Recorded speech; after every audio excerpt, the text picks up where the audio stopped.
Oh, I'm live. Woohoo. And boy, the lighting here sucks today. All right. And let's see. We want to share the video, right? Share. Copy. Paste. There we go.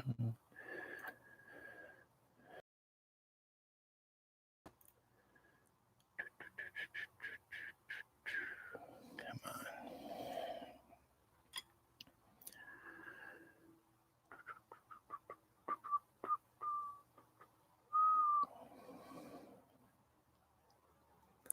Computer's running just a little slow today. Paste. Share.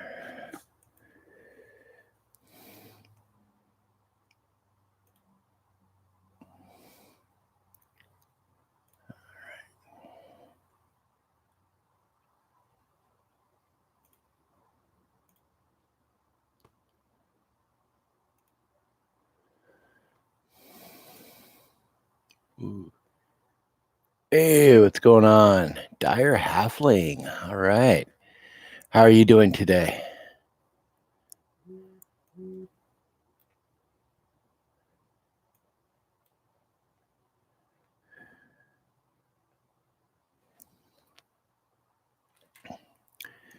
Yeah, usually the first couple of minutes is basically me getting out and sending the just trying to get the link to the video out. Try to get a few people in at least. It's a lot easier to have people actually, ask questions rather than just me droning on and on and on. So,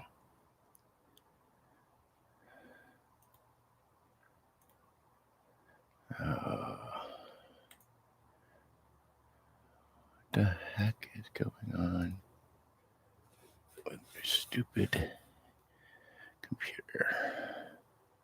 Wow. It's taking a long time to do it.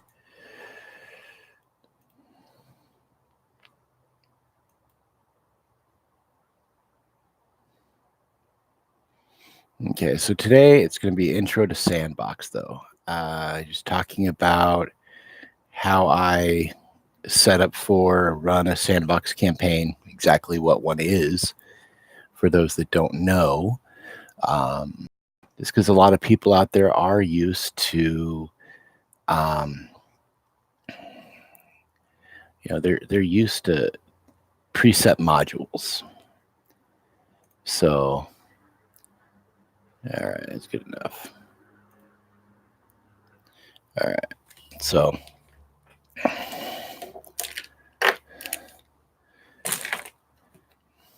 and we're just realizing that the lighting in my shop sucks today, but we'll flow with it. So, all right. So typical this way, the typical module. You start, and it might give you a couple choices to where you think that you have options. The problem with them is that typically they all end up at the same point. So, throughout here, there might be a couple thousand look like different choices, but they're really not. You're going to get from point A to point B regardless. But the problem with Sandbox is it requires a lot more work, because you're going to have point A and B, C, D, E, F might be down here. A lot of options. G could be back here, but it goes through B. And so what you're doing is your players get to a certain point and you start sending out hooks, different story ideas to get them somewhere. At least give them some type of motivation. What do they want to do? It could be the tavern they've been staying at gets robbed, and the guy is going to find out who did it and to get his precious lockbox back. So that could be B. So you go through and they do all their stuff over here. This one leads off on a tangent, maybe somewhere else, because they forget what they're doing. But eventually they could end up at B, getting the lockbox back. Or, this one could go straight to here.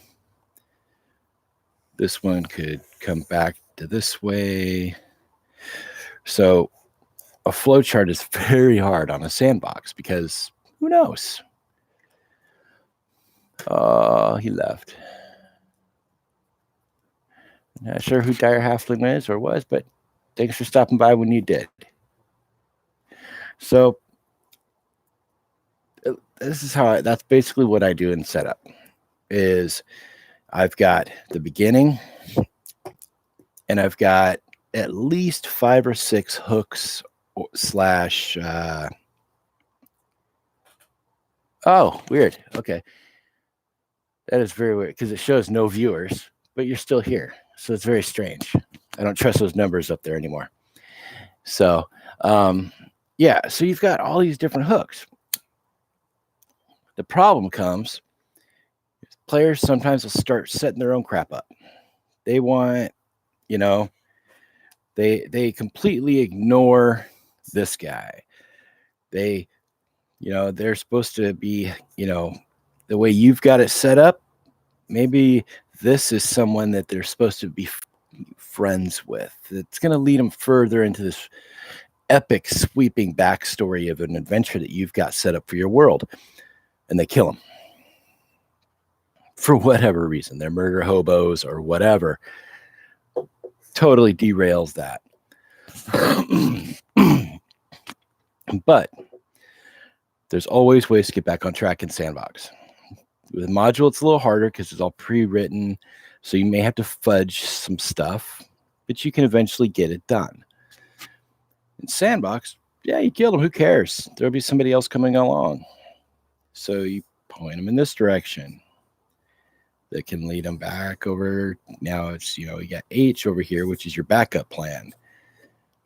And instead of it being, maybe a retired guardsman who's a little gruff, you've got, like 15-year-old princess who's got the information.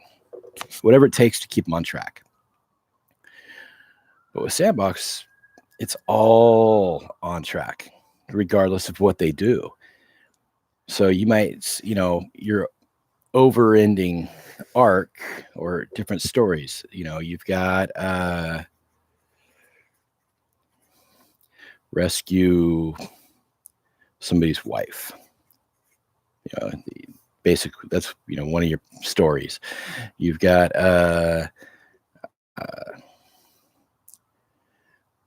solve the theft for the tavern.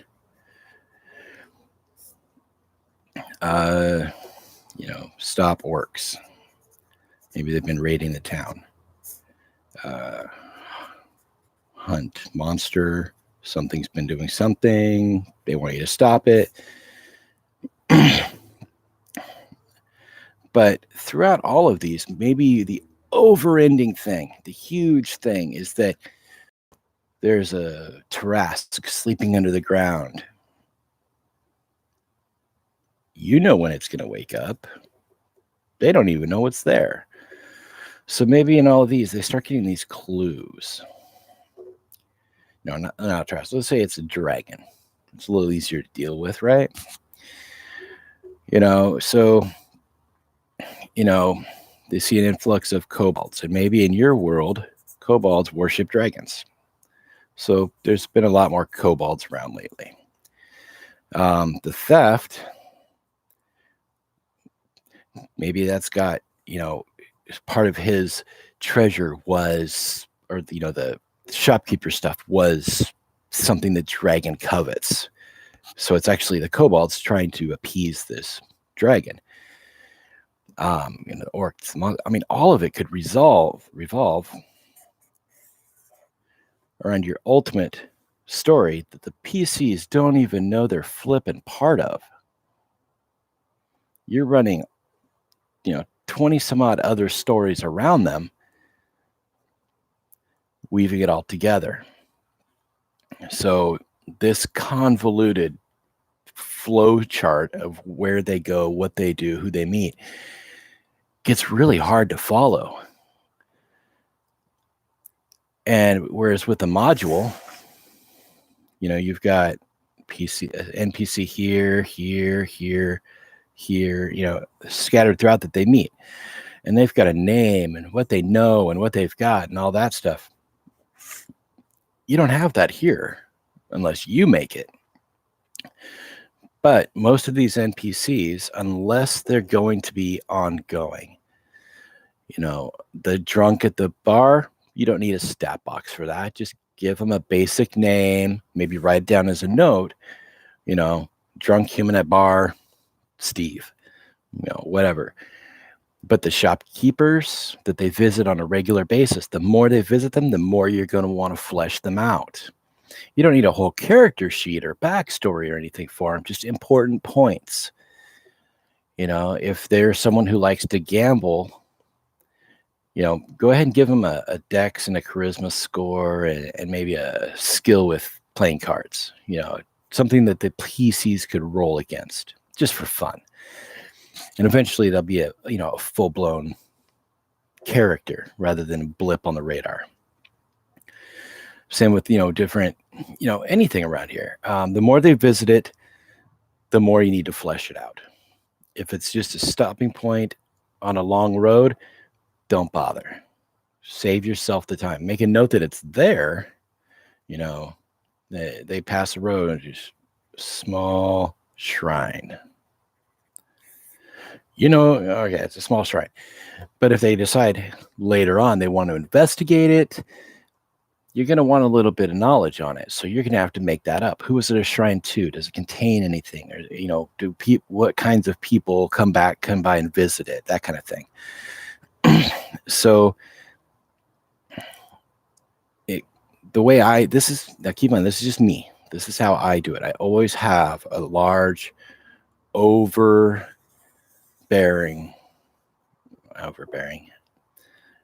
kind of an underlying story.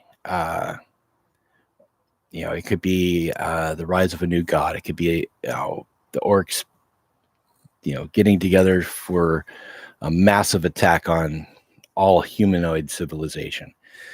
It could be anything. There's, just a little bit of structure there. And so based off, if you want to call it, this is point A, this is point Z, you've got an entire alphabet of stuff coming off of it to eventually get them here. Some of the stuff they may never do. You may never have to deal with it. But it's very important they've got enough for each thing, for each possible branch. Let's say that this to here, even if they straight line it all the way through, is 4 sessions minimum. 4 sit-down sessions before they even reach this point. You need to make sure that for each of these possible branches, you've got at least a couple of sessions of stuff ready. Because if they get to here and jump, this is your next couple sessions, man. You get to here, same thing. But if they don't, you have that ready. So running a sandbox campaign takes a lot more prep. Most experienced DMs can pick up a module, read it through once, and run it that day. That's all it takes. A little familiarity with what's going on. Boom, they can run it. And unless you are exceedingly good at improv, you've got 99% of all the rules and everything else in your head, or at least easily accessible, you got to prep sandbox.